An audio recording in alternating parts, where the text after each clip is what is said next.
नमस्कार, स्वागत आपका एनबीएससी न्यूज में और मैं हूं आपके साथ दिव्या शेखावत। ये मुहावरा तो आपने सुना ही होगा, एक मयान में दो तलवारें कैसे समा सकती हैं। इसका अर्थ है कि एक स्थान पर दो विचारधाराएं नहीं रह सकती, यानी कि एक पार्टी में दो दिमाग वाले नेता कैसे चल सकते हैं। एक तरफ तो राजनीति के बारीकी से परख रखने वाले नेता अशोक गहलोत और दूसरी तरफ युवा दिलों पर राज करने वाले सचिन पायलट। वैसे हर कोई जानता है सचिन पायलट ने ईडी चोटी का जोर लगा दिया था अपने आप को साबित करने में, लेकिन शतरंज के बादशाह के सामने कहां चलने वाली थी पायलट की। आखिर क्यों गहलोत ने सचिन पायलट का राजनीतिक करियर ही खत्म कर दिया। कांग्रेस की स्थिति भी यही है जो बार बार सामने आ रही है। एक समय था जब कांग्रेस आलाकमान के तमाम प्रयासों के बावजूद यहाँ अशोक गहलोत और सचिन पायलट की विचारधाराएं मेल नहीं खा रही थी। दोनों एक दूसरे के धुरविरोधी थे।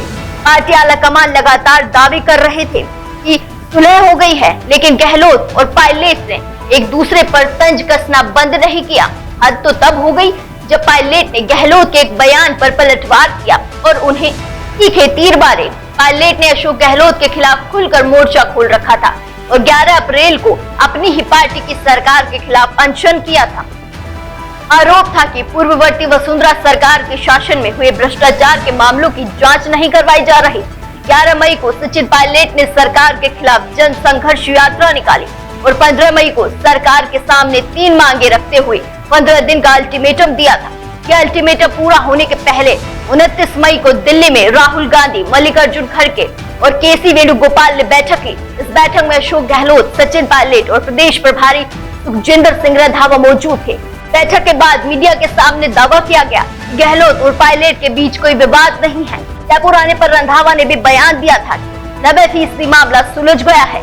इन दावों के बावजूद भी गहलोत और पायलट ने एक दूसरे पर तंज कसना बंद नहीं किया है। स्वर्गीय राजेश पायलट की पुण्यतिथि के मौके पर दौसा के भडाना में आयोजित श्रद्धांजलि सभा में सचिन पायलट ने सभा को संबोधित किया। इस दौरान उन्होंने कहा कि जब वे प्रदेश के नौजवानों के हितों की रक्षा और उनकी मदद की बात करते हैं तो कहा जाता है कि यह मानसिक दिवालियापन है। युवाओं के साथ खड़ा रहना दिवालियापन होता है। पायलट ने गहलोत के इस बयान पर पलटवार किया जब गहलोत ने एक सभा के दौरान कहा था कि पेपर लीक होने पर बेरोजगारों को मुआवजा दुनिया के किसी भी मुल्क में नहीं दिया जा रहा है। ऐसी मांग उठाना मानसिक दिवालियापन है। फिर तो मानो ये सिलसिला लंबा चला और दोनों में कभी सुलह नहीं हो पाई। हालांकि इन दोनों नेताओं की लड़ाई से कांग्रेस को बड़ा फायदा हुआ। पार्टी को हाइप जरूर मिली थी और हर तरफ इनके आपसी झगड़े का शोर गूंज रहा था। गहलोत साहब ने पायलट साहब का पत्ता तो इस तरह साफ किया था कि मानो अब पायलट दूर दूर तक नजर नहीं आने वाले। गहलोत कामयाब भी हुए अपने मकसद में। खैर, गहलोत खुद सूबे के मजे हुए खिलाड़ी माने जाते हैं, तो फिर खिलाड़ी को कोई कैसे हरा सकता है। और खेल खेल में ले बैठे सचिन का सियासी सफर और कर दिया सचिन को किनारे। लाल किले मेरे साथ बस इतना ही। जुड़े रहिए एनबीएससी न्यूज के साथ। नमस्कार।